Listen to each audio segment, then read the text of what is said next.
Bonjour à toutes et tous, bienvenue sur ma chaîne Z2C, la magie des cartes. Je vous retrouve aujourd'hui pour les énergies du samedi 3 juin 2023. Et nous sommes sous des énergies, j'ai presque envie de dire d'introspection. Donc c'est pas exactement ça, mais voilà, on nous demande de penser à soi, hein, de vraiment faire des choses pour soi. Et de nous prouver un petit peu qu'on est capable de s'aimer nous-mêmes également, hein. Voilà, donc c'est important parce que quand on s'aime soi-même, après on peut se tourner vers les autres. Et là, on a bien vu, hein, tout au long de la semaine, on est quand même relativement tourné vers les autres. On fait beaucoup de choses, hein, on vient en aide à des personnes, etc. Mais à un moment donné, il faut aussi penser à soi. On se priorise en cette journée de samedi, mes amis, hein, c'est important. Là en plus c'est une journée qui pour certains d'entre vous, j'espère la majorité, mais une journée normalement où vous ne travaillez pas, donc c'est d'autant plus important. Et quand bien même vous travaillez, vous pouvez et vous avez tout intérêt à vous ménager des petits moments pour vous, hein. C'est vrai que notamment le samedi soir, c'est souvent le moment où on sort, on voit du monde, voilà, et bien faites un petit peu ce qui vous fait plaisir, hein. C'est important, vraiment, de se recentrer sur soi-même, enfin de se recentrer d'ailleurs, je n'ai même pas besoin de dire sur soi-même parce que je dis deux fois la même chose, mais on se recentre, d'accord? Allez, on va voir comment ça vient s'intercaler dans le tirage, tout ça, hein. Un tirage en 3 cartes, donc 2 avec le même oracle, hein, même si c'est un oracle qui est scindé en 2, où vous avez, puisque c'est, alors oui, je vais le nommer, hein, c'est l'oracle des sorcières et des sorcières de la littérature, pardon. Donc on a le côté littéraire avec les écrivains d'un côté, et on a le côté sorcière avec les accessoires de sorcellerie de l'autre côté. Donc, mais pas d'inquiétude, hein, on parle de sorcière, sorcellerie, mais c'est uniquement des accessoires symboles qui amènent évidemment à une lecture de tirage, hein. Il n'y a pas de magie noire, il n'y a pas de choses négatives ou toxiques là-dedans, hein, qu'on se comprenne bien. Et puis en 3e carte, nous avons l'oracle de la sagesse. Donc là, ce sera pour les énergies sentimentales et ou relationnelles, ok? Et en fin de tirage, eh bien, vous aurez une heure miroir, donc c'est l'oracle de Julie Havel. Alors, à contrario de ceux de Fanny Féery, cet oracle-là n'a pas de message, d'accord? Enfin, n'a pas de message écrit sur la carte. Par contre, je vous donnerai le message via le petit livret qui correspond en fait, hein, qui est associé à l'oracle. Voilà. Allez, j'ai une carte à l'envers ici, donc je vous la montre à l'endroit, évidemment à l'écran, et ensuite je la repose pour la lire dans le sens dans lequel je l'ai trouvée. Ok? Allez, on y va. On se priorise, hein. Octavia Butler, le futur. Le fantôme, mais la carte est à l'envers. Alors quand je disais effectivement au début qu'il fallait se prioriser, qu'il fallait s'aimer, qu'il fallait comment dire, faire des choses pour soi, j'ai entendu capital futur, hein, puisque là on a la carte du futur. Donc c'est une façon de vous dire que si vous n'êtes pas capable de prendre soin de vous-même, sur le long terme, ça ne va pas aller. Sur le long terme, vous allez vous fatiguer, il va y avoir un manque d'énergie, vous allez perdre cette belle aura que vous avez, voilà. Donc c'est vraiment important de vous recentrer et en même temps, vous risquez de vous perdre directement, hein. Là, on a le fantôme. Le fantôme, donc là, c'est plus une personne avec un masque, mais de toute façon, bon, la carte est à l'envers. Mais on vous dit, voilà, on vous donne ce conseil vraiment de faire attention à votre santé, de faire attention à votre résistance physique et nerveuse, j'entends, hein. Parce que, encore une fois, on va rentrer dans une période là de chaleur extrême. puisque là on est déjà bien parti, en tout cas ici en Isère, hein. On passe de l'automne à limite hiver et on arrive directement dans l'été sans passer par, il n'y a pas de transition en fait. Donc le corps et le mental sont vraiment mis à rude épreuve parce que il faut qu'on s'adapte à ces nouvelles températures, à cette nouvelle façon de vivre aussi, parce que c'est vrai qu'en été on ne vit pas de la même façon qu'en hiver, et notre corps est mis à rude épreuve, notre mental aussi. Donc pour affronter ces chaleurs, pour affronter, voilà, pour essayer de rester actif, etc., il faut vraiment que vous fassiez des choses pour vous. Si le repos, hein, c'est vrai que j'entends d'une manière générale le repos, mais le repos, ça peut être sous différentes formes. Vous n'êtes pas obligé de rester derrière votre canapé, enfin derrière votre télé sur votre canapé, d'accord? Vous pouvez très bien vous reposer en vous promenant dans la nature, au bord d'un étang, aller vous baigner, comment dire, aller à la piscine, comment dire, faire du vélo. C'est une façon de vous donner un... Alors, vous allez me dire, oui, mais là, ce sont des activités physiques où on entraîne le corps. Oui, mais il faut savoir que ces activités physiques, elles vous aident énormément à évacuer tout le stress, à évacuer toute la tension que vous pourriez avoir accumulée. Et quand bien même vous serez fatigué, ce ne sera pas la même fatigue. Là, on parle d'une fatigue vraiment physique, une fatigue qui est, j'ai presque envie de dire, productive, hein. C'est une fatigue saine, ok? Voilà, et ça vous permet vraiment de vous reposer la tête, de vous vider la tête ou l'esprit. Si pour vous c'est d'aller vous faire chouchouter dans un spa, avec des petits massages, des bains enrobants, enfin voilà, des choses comme ça, enveloppants, je veux dire, donc eh ben, n'hésitez pas, hein, vraiment faites ce qui est bon pour vous.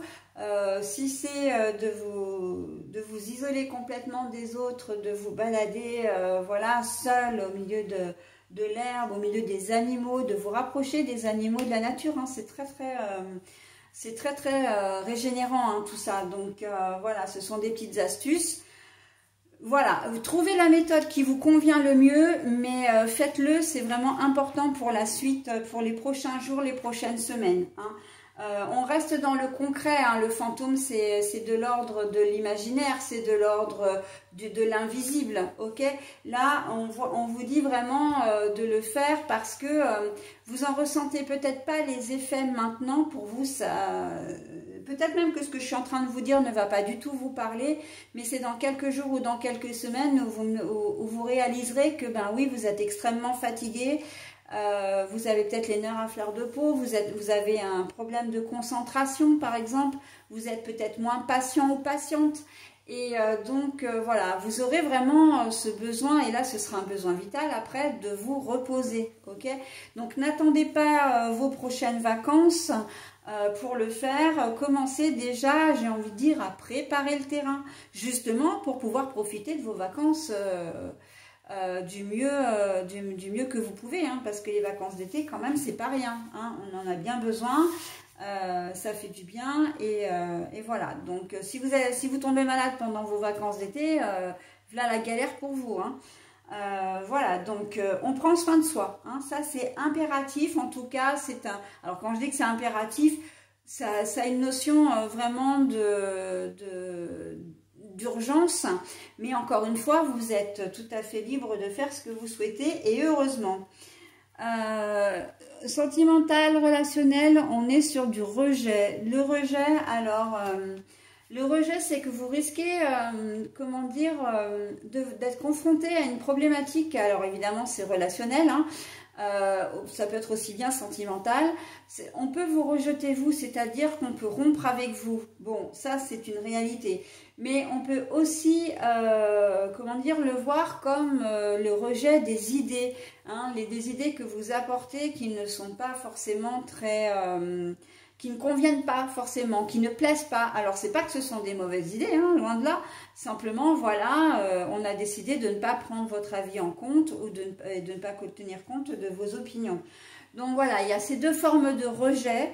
Et j'ai quand même l'impression que là, c'est ce qu'on me dit, que c'est pas seulement le fait qu'on le fasse réellement, mais c'est peut-être vous qui allez penser ça, hein, qu'on ne vous écoute pas, on ne tient pas compte de votre avis, de votre opinion, que